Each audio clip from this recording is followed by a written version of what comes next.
Podcast.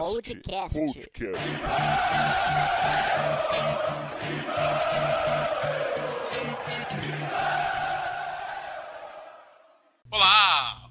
Podcast Irmão que já é centenário. Hoje na sua edição 101. Eu não sei falar 101 em número ordinal, então vai ser edição 101ª, né? Diria os últimos. Hoje desfalcado de Marco Belo, que foi comemorar com a família, com as suas 118 ex-mulheres, o programa 100.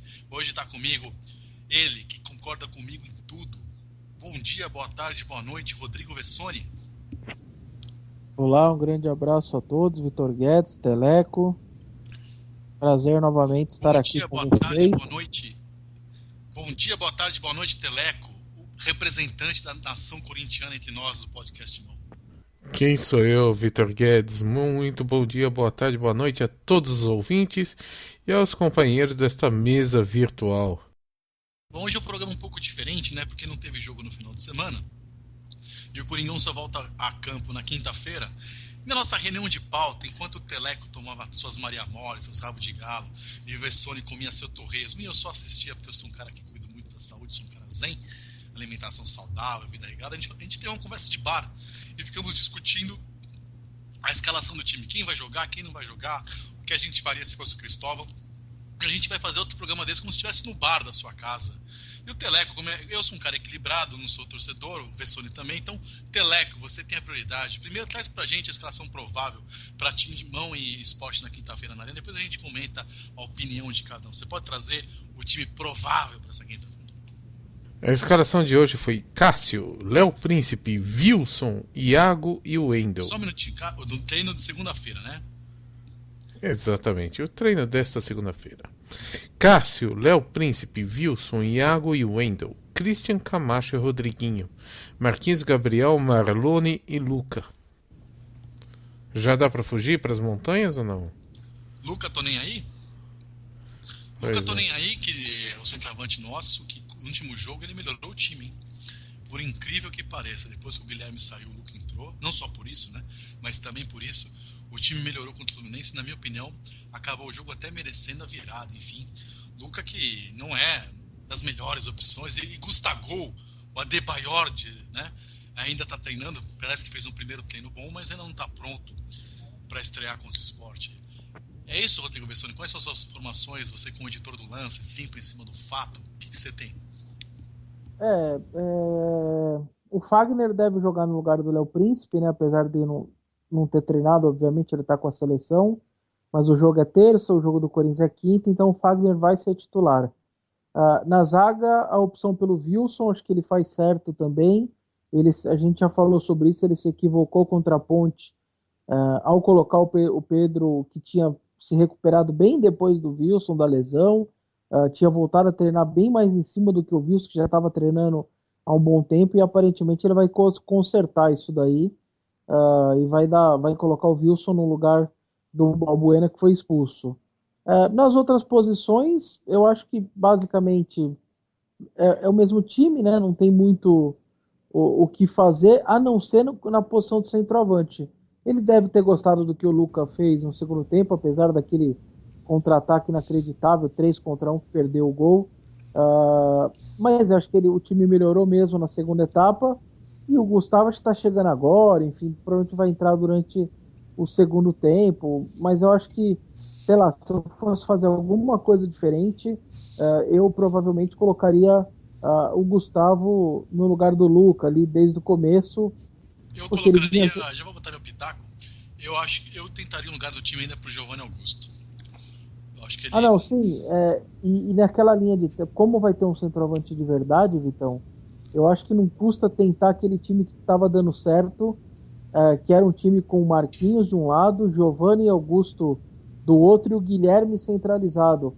Jogou muito bem contra o Vitória lá, por exemplo, perdendo um caminhão de gols. Depois jogou bem contra o Botafogo, contra até o próprio Sport também. Então acho que eu voltaria com aqueles três, que são três bons jogadores, já que agora você tem um centroavante ali para tentar municiar e ele tentar segurar um pouco a bola para esses três chegarem. Eu não jogaria... Vessoni, eu concordo com tese com você, vou passar até pro Teleco a bola, mas eu meio que me enchi o saco do Guilherme, assim. Eu acho que ele achava isso antes de vir pro Corinthians, né? Que ele não tem o perfil do Corinthians. Eu acho que ele tem um jeito meio Roger, que também era bom jogador, mas não tinha o perfil do Corinthians. E assim, de meia, ele meio já quando o Cristóvão chegou, já deu meio chiliquinho. É um jogador que não transpira, um jogador que se estiver mal. Tem jogador que tá mal no campo, ele ajuda, faz uma função tática, marca. Ele contra o Fluminense, por exemplo, tava mal, é como se jogasse com 10. Mas enfim, dentro do que você disse, eu ainda acho que é possível fazer isso. O Marquinhos de um lado, o Giovani do outro. E esse cara no meio que eu não sei quem vai ser. Se pode ser Rodriguinho, se o Camacho ali um pouco adiantado, tem jogado de volante, enfim. O Guilherme eu meio que já entreguei. Não chega a ser o André, que eu achava um caso perdido de vez, né? Mas eu meio que torrei o saco com o Guilherme. E você, Teleco? Eu tô meio desanimado aí com o Guilherme também, né? O pior é que ele tem bola, né? A parte mais difícil já tem, né? Por que não faz o resto? Mas. Sem alma, né? Um jogador sem alma. Meio devagar, né? Você falou até do Roger, né? O Roger, eu lembro que em 2005 ele jogou muita bola até ele quebrar a perna, né? Mas também depois ele nunca jogou mais nada, né? Foi emprestado, jogado pra lá, pra cá. E também era bom jogador, né? Só não tem o jeito do time, né? Pro Guilherme ser aplaudido, ele tem que ser o melhor em campo disparado. Se ele é o segundo melhor em campo, já me irrita. Entendeu? Tem aquele jogador que transpira. Teve um jogador assim, só que era muito melhor que o Guilherme, que era o Souza. Ah, O sim. Souza 95, era um meio sumido, mas eu acho que era muito mais jogador. O Vessone eu sei que tem mais. O Vessone tem bem mais paciência que os jogadores, um cara mais calmo. Talvez ele tenha até razão. O Guilherme, potencial, ele é melhor que esses jogadores que eu tô falando. Eu só acho que pra ele ganhar o jogo, empatar e perder é a mesma coisa. Ele acerta um passo. O jogo do Vitória que o Vessone citou no primeiro tempo, que o jogo vem, ele deu uma entrevista no intervalo do jogo. Quem ouve só a entrevista acha que é o Gerson falando da Copa de 70, assim, do lançamento que deu pro Pelé, que dominou no peito, fez o gol ali. Jairzinho, desculpa, não Pelé. É de uma marra, de uma falta de noção de realidade, enfim. É a minha impressão em relação ao Guilherme, um jogador que não tem o perfil do centenário, dos 106 anos do Esporte Clube do Corinthians Paulista. Mas vou passar de novo a bola para o Vessone, que eu falei demais. Não, acho que você tem razão nesse sentido, assim, ele não é o que o torcedor espera dentro de campo em relação à postura. Que eu acho que você tem ali a qualidade dos três, agora com o centroavante, acho que não custa tentar, porque tinha dado certo, mesmo com o André, com o Luciano.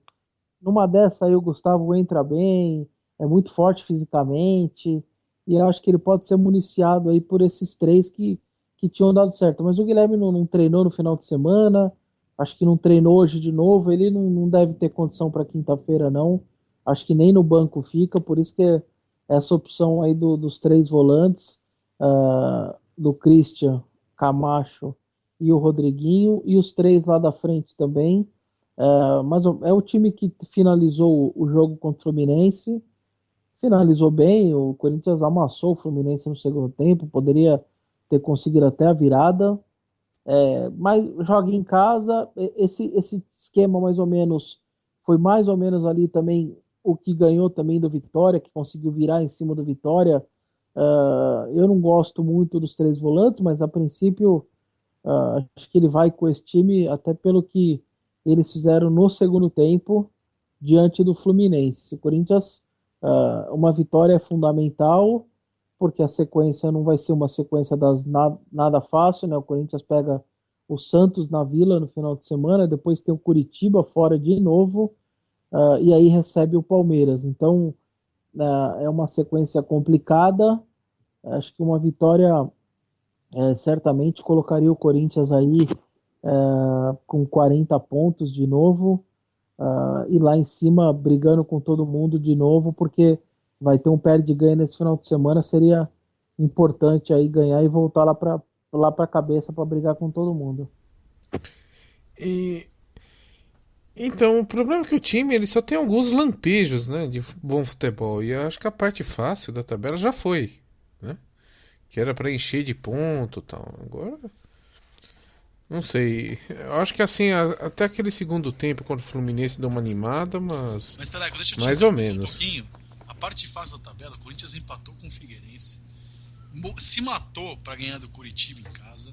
Contra o Vitória foi um parto. O Cruzeiro, que hoje está bem melhor, estava na zona do rebaixamento, foi 1-1. O Cruzeiro jogou melhor que o Corinthians. Não, Corinthians mas peraí, sofre peraí, contra vocês time estão. bom, contra Peraí, time não, mais não, ou não. menos. Não? Vocês estão Jogou bem contra o confundindo. Figueirense? Não, vocês estão confundindo tudo. Vocês estão pegando o final do primeiro turno com o começo do primeiro. A tabela do Corinthians tem que pegar o turno, né? Porque você não vai voltar a pegar, por exemplo, o time que você pegou a semana passada porque acabou os 2 turnos. Então, acho que Não, Rodrigo, mas o que eu tô Não é isso que nós falando. estamos falando, senhores, não estamos falando sobre isso. Estamos falando que os jogos fazem jogos difíceis. Isso. Mas vai virar alguns jogos. Você vai pegar o Figueirense de novo, por exemplo. É isso que eu tô Então, mas a gente vai pegar o Figueirense fora, por exemplo. Fora. Aí de um jogo fácil já vira um jogo médio, né? Não, mas aí tá. A Eu tabela só tô do falando, a Corinthians. gente passou por uma série de jogos que eu esperaria ver a gente fazer um grande número de pontos. E a gente perdeu o ponto pra Chu. E agora a gente vai começar a pegar alguns jogos difíceis. Eu discordo. Eu acho que se o Corinthians só perdeu o ponto mesmo, daquele que você fala, perdeu o ponto que não era para perder, foi contra o Figueirense em casa. Porque o São Paulo é clássico, teve jogo fora. São Paulo é clássico, mas estava morto, acabado. Veio de Medellín, quer dizer, a viagem cansa pro Corinthians, pros outros não. São Paulo estava morto, vendeu os 2 melhores jogadores naquela semana, veio de uma desclassificação em Medellín, o Corinthians não fez nada a semana inteira. E empatou na Bacia das Almas, que o São Paulo jogou muito melhor. Aquele jogo era um jogo para ter matado o São Paulo. Você me desculpe. Tem que lembrar o contexto do jogo. O São Paulo jogou em Medellín na quarta-feira. Ok, mas quantas vezes você viu o Corinthians pior e engrossar clássico? Mas era um jogo para ganhar. Era um jogo para ganhar. Eu vi isso a vida inteira. O Corinthians mal, sem time direito, engrossava para qualquer um. Ganhou contra o próprio São Paulo o gol do Betão quando caiu em 2007. Mas não, o São Paulo tinha obrigação de aquele jogo. Clássico para mim não. Isso não é perder pontos. Se empatar um clássico, me desculpa, mas. Acho que tinha que ter ganhado do Cruzeiro em casa. Acho que não tinha que ter tomado uma surra do Grêmio. Mas tudo bem. Não, a derrota no Sul também é normal. A derrota, sim. A surra, achei que não. Se perder no Sul, ia ser agora que não ia perder. A chance de perder lá é muito maior sempre do que ele ganhar. Falar em surra no Sul, a gente falou da escalação e passou batido. O Cássio, que é gremista do Sul, enfim, contra o Fluminense, ele fez de tudo para entregar o jogo. Tomou um frango, que não foi falta. Segundo tempo soltou bola. E não sei o que acontece com o Cássio, que tá num ano muito ruim. Desde a Libertadores está inseguro. Quando o Cristóvão chegou, a polêmica quem ia ser o titular, né? Ele optou pelo Cássio. O Cássio foi bem contra a Ponte Preta, verdade seja dita, foi o melhor do Corinthians, embora tenha falhado no primeiro gol da Ponte Preta. Eu acho que não é a hora do Cássio sentar um pouquinho no banco. É a minha opinião. Alguém vai na minha ou não? Eu ultimamente tô com bronca com o Cássio e com o Iago. Acho que o Iago tem jogo atrás de jogo, falhas e mais falhas. Assim, não acho mau jogador, péssimo jogador, sei lá o que, mas assim, tá? Eu acho que tá numa fase terrível aí. O Pedro Henrique, acho que ele vinha melhor, né? Entrou nessa fria aí contra a Ponte Preta. E agora tá aí o Iago de novo. Voltando só um pouquinho na tabela, o Corinthians tem uma particularidade, ele tem jogos mais complicados fora de casa e, de uma maneira geral, jogos bons para fazer 3 pontos em casa. Para muita gente, é ruim isso, porque era melhor pegar o mais forte em casa e aí você tem mais chance de vencer fora. Para outros, você já garante 3 pontos em casa, o garante sempre na teoria. E você vai tentar alguma coisa em jogo fora. Então, eu discordo disso aí. Os 2 candidatos maiores candidatos ao título para mim, Palmeiras e Atlético Mineiro, quando a gente pega em casa. São os 2 maiores candidatos ao título, na minha opinião. E o Flamengo, a terceira força, fora. O Corinthians vai pegar o Chapecoense em casa, vai pegar o Sport em casa, vai pegar o América Mineiro em casa. Fora, né? Em casa. Vai pegar o América Mineiro em casa. Então, assim, dos 5 ou 6 jogos que devem faltar para o Corinthians em casa, acho que são 6, acho que 4 dos times de baixo da tabela. Então, na teoria, são pontos que você precisa garantir para você ficar lá em cima na tabela, né? O Corinthians, sendo bem realista, tem que sonhar muito com o quarto lugar. Eu não vejo o Corinthians brigando por esse título. Espero estar enganado, mas eu não vejo. E a Copa do Brasil, com esse empate 1-1, tem grande chance de passar. Hoje é favorito, eu acho. Joga por um 0-0. E aí vai pro sorteio. Vai que pega um Juventude. No semifinal. Agora, no brasileiro, a briga é pelo quarto lugar. E que talvez não garanta nada se o Flamengo ganhar a Sul-Americana, vira G3, né? Enfim, mas eu não vejo o Corinthians brigando por esse título. Não tem time para isso. Eu penso parecido com você. A briga do Corinthians pelo quarto lugar, se o Flamengo conquistar a Sul-Americana, mas é bem possível que ele esteja entre os três também, então o G4 estaria garantido de qualquer jeito, né, se ele ficar entre os três. E na Copa do Brasil é bem o que você falou mesmo. Foi um bom resultado na ida, você tem boas chances de passar na volta, jogando em casa, fazendo um gol fora. Numa dessa, cai no sorteio Juventude, você tem obrigação, na minha visão, de passar por um time da Série C, como o São Paulo também ainda tem. E aí você está a 4 jogos de um título. Por que não pode acontecer a 4 jogos de um título? É possível. Então, eu acho que tem boas perspectivas, mas realmente no Brasileiro não vai ser nada fácil. O time perde jogadores a cada semana. É muita gente que perdeu. Não, chega uma hora que não dá. Tem todo milagre, chega uma hora acaba. Bem, se o Corinthians for campeão brasileiro, é aquela história de fazer uma estátua pro São Jorge mesmo, né, gente? Porque já é demais. Mas não estou contando muito com isso aí. Só porque eu gosto de cornetar um pouquinho, quase não corneto, sou um cara super zen. Em relação, a gente falou de time, escalação, o Vessone bateu na tecla do Gustavo. Gustavo, que era do Tabuão, enfim, jogou uma Copa de São Paulo, foi artilheiro, e antes de ir pro Criciúma. Eu queria lembrar que o Isaac, que foi artilheiro de uma Copa de São Paulo pelo Botafogo de Ribeirão Preto, quando o Corinthians foi campeão em cima do Botafogo de Ribeirão Preto, ainda não teve uma chance no time de cima. Já vimos lixos como o André, que já foi até embora, Pato, coraçãozinho no ar, Luciano, Romero improvisado, Danilo, e o moleque não jogou. Corinthians recentemente não agora, emprestou Marcial, emprestou Maicon e trouxe o Jean de 21 anos do Paraná. Então eu queria entender o que está acontecendo com a base do Corinthians. A base do Corinthians que agora tem um novo diretor, né, o Fausto Bittar, que foi colocado, espero que faça um bom trabalho, porque estava uma várzea o Corinthians. E estou falando isso também porque nós temos novidades, tem uma reunião agendada para essa terça-feira, não é isso, Vessone, com 2 jogadores. O Corinthians, que está na final do Brasileiro Sub-20, eliminou o Inter. Não sei se teve choro, DVD, mas o Inter está para o espaço, o Corinthians eliminou o Inter e vai fazer a final com o Botafogo do Rio, né, não o Botafogo de Ribeirão. Tem uma reunião hoje com o craque do time, com os empresários, para tentar renovar o contrato, é isso, Vessone? Hoje que eu digo terça-feira, você que está ouvindo o programa nessa terça-feira. Nessa terça vai ter uma reunião com o empresário do Fabrício Oia, que é o japonesinho, muito rápido, muito inteligente, joga no meio. O Figueiredo também, que é outro meia. E vai ter essa reunião e imagino que o Corinthians deva dizer para os empresários dele de que vai subir esses 2 jogadores, eles vão ficar definitivo no profissional, só que vai querer que eles renovem o contrato, né, para que o Oia, por exemplo, a gente foi levantar lá, o contrato dele acaba acho que em outubro de 2018. Parece longe, mas não é longe para um rapaz, para um garoto que vai estourar, caso, como todo mundo espera que isso aconteça. Então acho que a tendência é o Corinthians forçar com os empresários a renovação até 2020 ou 2021, e aí sim você pode deixar o cara estourar, o contrato fica longo e você fica mais tranquilo. Então, além desses 2, deve subir o Léo Jabá também.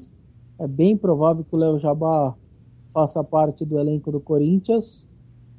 E aí vão ver um outro jogador para completar. O Corinthians está com 28 jogadores no elenco agora, mas como o Alain Mineiro não vai ficar, já está indo para o Bragantino, cai para 27. Eram 29, mas o Danilo quebrou a perna, o Alain Mineiro já vai ser repassado para o Bragantino, então são 27 jogadores, sendo 4 goleiros, o que você já cai para 23. Então tá bem no limite ali, né? Só esse empresário, né, tanto do Fabrício como do Rodrigo Figueiredo, que fez inclusive um golaço contra o Internacional, é o Wagner Ribeiro, né, que é bem conhecido, né, empresário aí do Neymar durante um bom tempo aí, de outro, do grande craque Lulinha e outros jogadores aí bem conhecidos. Então, nessa segunda-feira, o Cristóvão esteve no programa do Neto e falaram, né, comentaram que deve subir Felipe, que é o goleiro da Copinha, muito bom goleiro. Mascarado. Mas tá bom. Muito bom. Mas tá bom. Mas o menino é bom, né? Ele me lembra um pouco o Ronaldo, né? Que era uma máscara também quando começou. Mas era uma máscara do bem, vai. Era um cara divertido. O Vinícius Delamore, o Rodrigo Figueiredo, que a gente tá comentando agora, e os atacantes, o Léo Jabá e o Carlinhos, que é reserva do Léo Jabá. Né? Então, acho que é legal. Eu gostaria de ver aí o Léo Jabá jogando, viu? Eu acho muito bom jogador aí. Acho que vai ser um dos. Assim, é difícil você prever até que nível ele chega, mas tem toda a pinta que vai ser um jogador importante para o futebol brasileiro, o Léo Jabá. Desse pessoal que tá subindo. Eu só espero que a diretoria, como vai ser ano com os empresários, para tentar isso, que ela consiga e que esses jogadores subam e explodam no Corinthians, mas com um percentual, no mínimo, ali para o clube de 50% dos direitos econômicos, no mínimo. Uma vergonha, 50%. Né, ultimamente. Não, eu até acho legal a gente comentar isso aí, né? Que jogadores que são assim criados no clube, o Corinthians ele tem na faixa de 70% dos direitos, entre 70 e 80, depende do acordo que faz, né? Quando sobe. Então 30% já mata, fica para o jogador, aí tem aquele negócio que o jogador ele repassa isso para algum empresário, né? Isso daí não é permitido, mas pode ter um acordo do jogador com o empresário, né, para ficar com ele. E quando o jogador vem de algum outro clube, por exemplo, o Gabriel Vasconcelos, ele era estrela na base do Fluminense. Então quando ele veio, o Corinthians ficou com 50%. Agora esses outros casos aí, bem conhecidos aí, como o Arana, o Corinthians só tem 30%, do Malcom, ou então aquele caso, né, que ficou um tanto quanto absurdo do Matheus Pereira, que ele tinha 5%. Isso daí foi que, depois que eles subiram e fizeram os contratos, o Corinthians vendeu parte desses jogadores para saldar dívidas ou fazer fazer mais dinheiro para os jogadores do profissional, né? O caso tanto do Malcom como do Arana como do Matheus, todos os jogadores foram vendidos, parte deles, para pagar a renovação do Ralf, né? Que ele estava para sair em 2012 e seguraram fazendo dinheiro com esse pessoal. E também, e às vezes dá errado, né? Eu lembro que em 2013 a Eurosports comprou direitos de mais ou menos 15 jogadores da base, boa parte dos direitos, grandes promessas, e nenhum deles vingou. Então foi uma mixaria, acho até, mas nenhum deles vingou. Então... esses empresários é isso mesmo. O Neymar, por exemplo, a DIS, quando comprou 45% do Neymar, comprou metade de outros dois que não vingaram nada, que não foram nada. Uma delas ela acertou. Então, esses empresários, eles ganham muito dinheiro, mas eles também perdem, porque muitas vezes eles encaram ali um jogador, um moleque, e no final não vira nada, acaba a carreira e você perdeu o dinheiro. Então, eles acertam muitas vezes, porque eles estão de olho nos melhores jogadores na base, mas nem sempre isso acontece. Eles erram muito também. E assim, eu acho que... Mas um acerto deles compensa tudo que eles erraram. Normalmente é assim. Mas você também pode errar 10, né, Vitão? Sim. A questão, eu acho, conceitual. Eu acho um absurdo. Os clubes são assim. O Corinthians ganhou de 700 mil Copa São Paulo, esse ano foi vice-campeão. Está na final do Brasileiro Sub-20. Não revela ninguém. E vai trazer jogadores do Criciúma e do Paraná, com jogadores perto da base. E quando surge alguém com potencial, 20%, 30%. Eu acho isso realmente uma piada. O Corinthians se você passar na frente do Corinthians, tem fila de criança querendo jogar. Não é possível que o Corinthians não consiga fazer uma base com jogadores dele, enfim. Só esse negócio que estão... não é 30%, 20%. O Matheus Criolão, e assim, a minoria. Só que quem que vingou ultimamente? Foi o Malcom, foi o Guilherme Arana, foi o Matheus. Foi justamente esses. Quer dizer, alguma coisa está fora da ordem, né? Pode falar, só uma coisa, só para explicar mais ou menos como que é feito essa situação. O jogador pode fazer o primeiro contrato com 16 anos.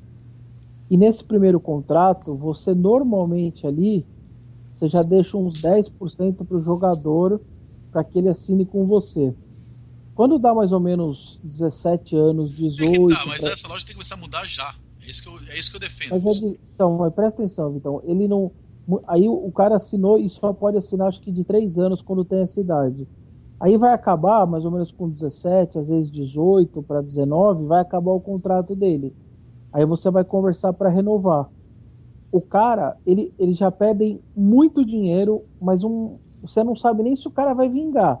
E eles pedem muito. Aí para você não pagar um caminhão, você vai e libera mais 20, 30% dos direitos para que o jogador, o empresário fique um pouco. Então, é meio que normal, não deveria ser assim. Para mim, o que está errado não são os clubes, é a lei.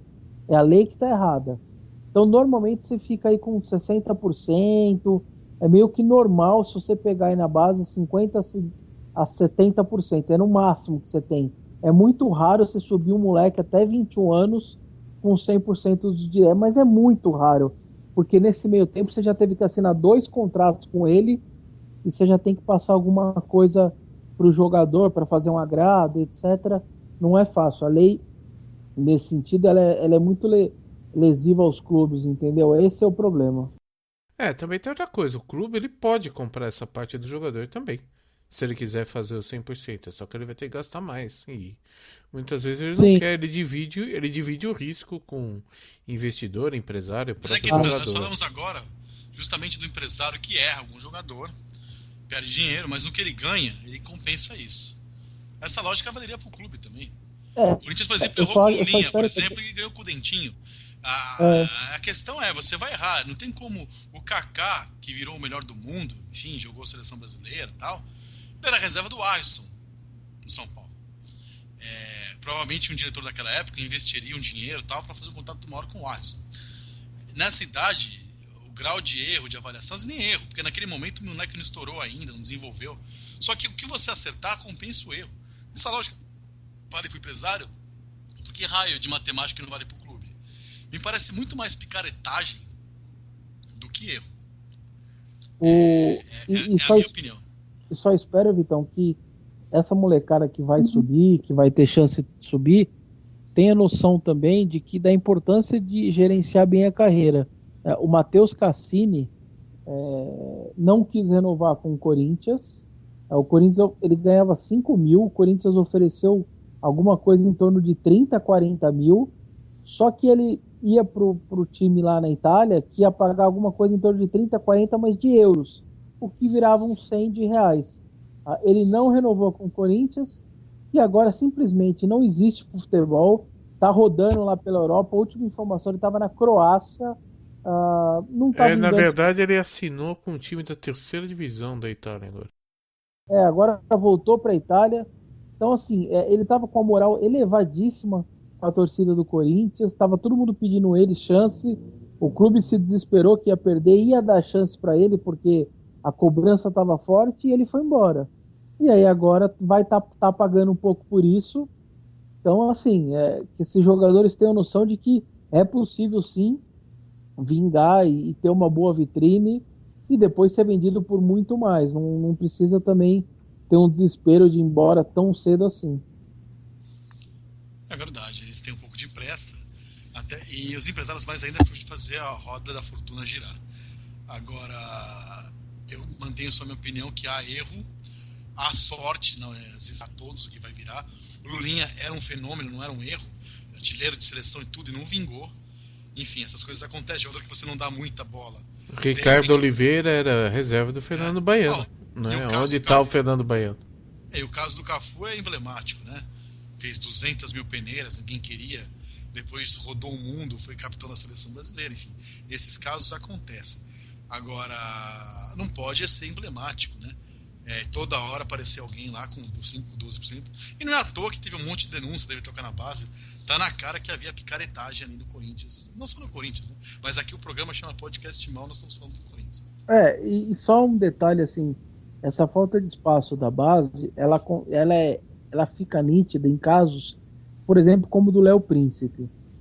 O Edilson estava lá, era um bom reserva e etc, experiente, virou titular no Grêmio. Falar por você, o Edilson eu acho péssimo, o Léo Príncipe pra mim. Só que se o Edilson tivesse lá, o Léo Príncipe não teria jogado.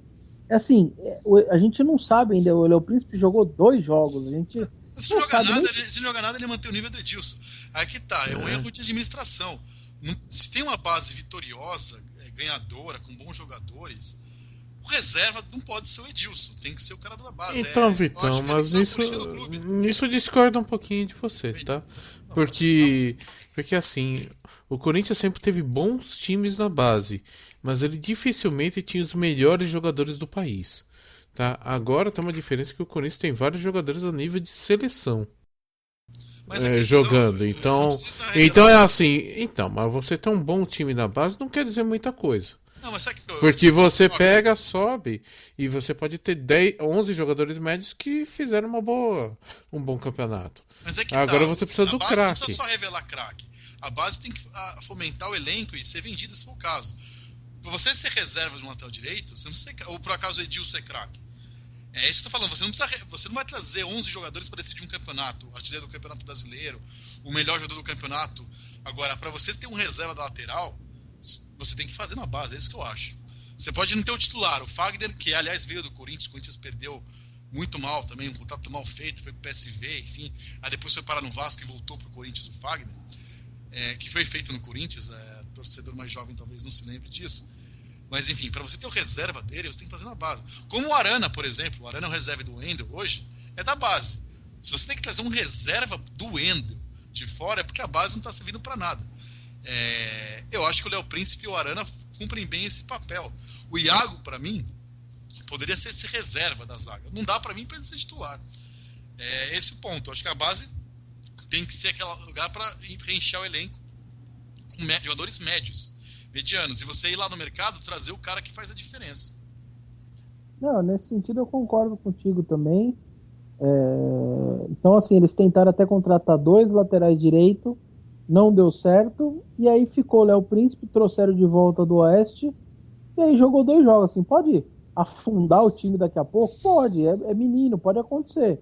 Mas acho que se você não der espaço pro cara jogar, pro cara acertar ou errar, eu acho que essa é a dificuldade. O Santos abre espaço, deixa os caras jogarem, a torcida entende e vai embora e vai dando força e vai deixando a molecada subir. Acho que está faltando um pouco disso do Corinthians, certamente vai gastar muito menos, e numa dessas você pode aí começar a fazer dinheiro. Aí você pode acertar em 3, 4. Um que você acertou, que te render aí 5 de euros, 7 de euros, é uma dinheirama que pagou todos os outros, né? O William hoje da seleção brasileira, que nessa terça vai ser titular do Brasil contra a Colômbia, cria do Corinthians. Eu tenho para mim que ele era o melhor do time em 2007 e talvez se não tivesse sido vendido, e foi muito bem vendido, pro Shakhtar, o Corinthians talvez não tivesse caído. Não, não teria caído, Vitão. E só uma coisa... O que o William ganhou de dinheiro, se não foi roubado, paga a base do Corinthians por mais de uma década. Sim. Na época foram 19 de dólares, que dava 30 milhões de reais na época. Era muito dinheiro. E tem um negócio interessante. Esses dias, por curiosidade, não me pergunte o motivo, eu estava no YouTube e caiu num jogo, Corinthians ganhou de 5-0 do São Bento. Acho que era o São Bento, no Pacaembu. E terminou o primeiro jogo, o primeiro tempo 1-0 só. E aí o William entrou no segundo tempo. E aí o comentarista fala assim: Corinthians faz 2, 3, tal. E aí o comentarista falou: esse menino William que entrou mudou o jogo. O passe, a bola sai muito mais no pé, ele enfia as bolas. E era o William que estava entrando ali no Campeonato Paulista aos pouquinhos. Tanto que ele joga um pouco só do Brasileiro e vai embora. Ali era um dos primeiros jogos. Foi o melhor jogador do Brasileiro. Então. E era um dos poucos jogos dele ali, eram os primeiros jogos do Paulista. E o comentarista falou: esse menino William aí deve ter futuro, porque mudou o jogo, depois que ele entrou, fez o segundo, o terceiro, e é incrível, assim, era ele, né? Exato. Bom, gente, a gente falou bastante coisa. No final de semana sem futebol, jogo só quinta-feira. Para finalizar, Teleco, versão destaque final de cada um, e já emenda com palpite para quinta-feira. Corinthians e Sport. Antecipo que o meu palpite é a tradicional goleada corintiana, 1-0 fora o show. Meu destaque final espero que o Corinthians seja um bando de loucos só na arquibancada e não dentro de campo, que consigamos organizar o time. Eu aposto em Corinthians 2, Sport 0 nesta quinta-feira. Bessone? Eu Eu vou nesse palpite também, bom palpite, 2-0. Corinthians chegando aí sua 34ª partida sem derrota na arena e tentando embolar ali de novo com os líderes, acho que 2-0. E acho que só para finalizar, eu deixo uma espécie de antecipação aqui de uma situação que eu acho que se o time não engrenar, não emendar vitórias e ficar ali muito perto de 6º lugar, 5º, 7º, eu acho que a diretoria vai ter que rever a política de preço. Isso é papo para o próximo podcast, se for o caso. Mas acho que vai ter que rever. Caído, antes disso, já tem caído a média de próximo de 40 mil para próximo de 20 mil jogos do Corinthians. Não. Nunca foi próximo de 40. A média de 32 mil. Mais de 30. A média é de 32.